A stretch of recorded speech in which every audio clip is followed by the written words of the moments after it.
الحمد للہ رب العالمین والصلاة والسلام علی سید الانبیاء والمرسلین اما بعد فاعوذ باللہ من الشیطان الرجیم بسم اللہ الرحمن الرحیم الصلاة والسلام علیک یا رسول اللہ الصلاة والسلام علیک یا حبیب اللہ الصلاة والسلام علیک یا سیدی یا خاتم النبیین وعلی آلک و اصحابک یا سیدی یا نور اللہ۔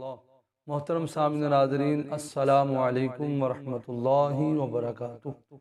امید ہے آپ سب خیر خیریت سے ہوں گے۔ اللہ رب العزت آپ سب کو اپنے حفظ و امان کے اندر رکھے۔ جو مسلمان گھروں میں، ہسپتالوں میں، جہاں کہیں بیمار ہیں، اللہ کریم جمعۃ المبارک کے مقدس دن کے صدقے تمام بیماروں کو شفاء کاملہ عطا فرمائے۔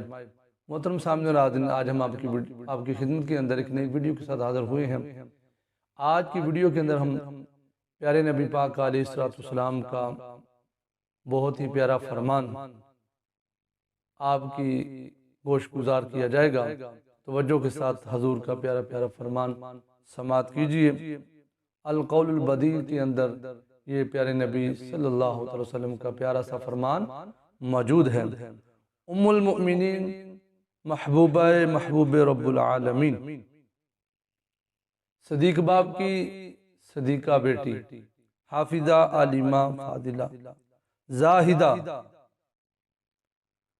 حضرت اماں عائشہ صدیقہ رضی اللہ تعالیٰ عنہ فرماتی ہیں کہ سحری کا وقت تھا، میں سحری کے وقت کچھ سی رہی تھی کہ سوئی گر گئی اور چراغ بجھ گیا۔ پس اچانک حضور نبی رحمت جان جہان کائنات صلی اللہ تعالی علیہ وآلہ وسلم تشریف لے آئے تو آپ کے چہرہ انور کی ضیاء سے سارا گھر روشن ہو گیا، حتیٰ کہ سوئی بھی مل گئی۔ اس پر ام المؤمنین نے عرض کیا، حضور آپ کا چہرہ انور کتنا روشن ہے؟ تو پیارے نبی پاک علیہ السلام نے ارشاد فرمایا، ہلاکت ہے اس بندے کے لیے جو مجھے قیامت کے دن نہ دیکھ سکے گا۔ عرض کیا، یا رسول اللہ صلی اللہ تعالی وسلم، وہ کون ہے جو حضور کو نہ دیکھ سکے گا؟ فرمایا، وہ بخیل ہے۔ عرض کی گئی، بخیل کون ہے؟ تو پیارے نبی پاک علیہ السلام نے ارشاد فرمایا، جس نے میرا نام مبارک سنا اور مجھ پر درود پاک نہ پڑا، وہ بندہ بخیل ہے۔ تو محترم سامنے ناظرین، اس حدیث مبارکہ میں ہم سب کے لیے بہت بڑا درس ہے کہ جب بھی پیارے نبی پاک علیہ السلام کا نام اسم گرامی ہم سنیں تو سرکار کی ذات پر درود پاک کا نذرانہ پیش ضرور کریں، انگوٹھے بھی چوم لیں۔ سبحان اللہ، آنکھوں کی روشنی ہمیشہ سلامت رہے گی، اور درود پاک ایک اپنی زندگی کا حصہ بنا لیں، اپنی عادت بنا لیں۔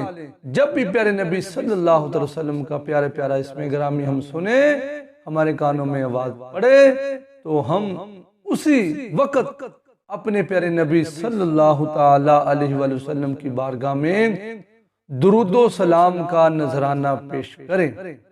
اور درود پاک ایک ایسا وظیفہ ہے میرے بھائیو جس کے اندر لا شریک بھی شریک ہو جاتا ہے۔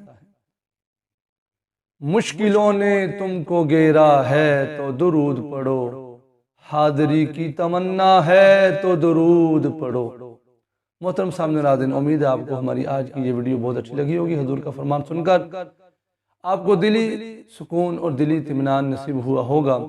ملتے ہیں پھر نئی ویڈیو کے ساتھ، تب تک اپنا بہت سارا خیال رکھیے گا۔ السلام علیکم ورحمۃ اللہ وبرکاتہ۔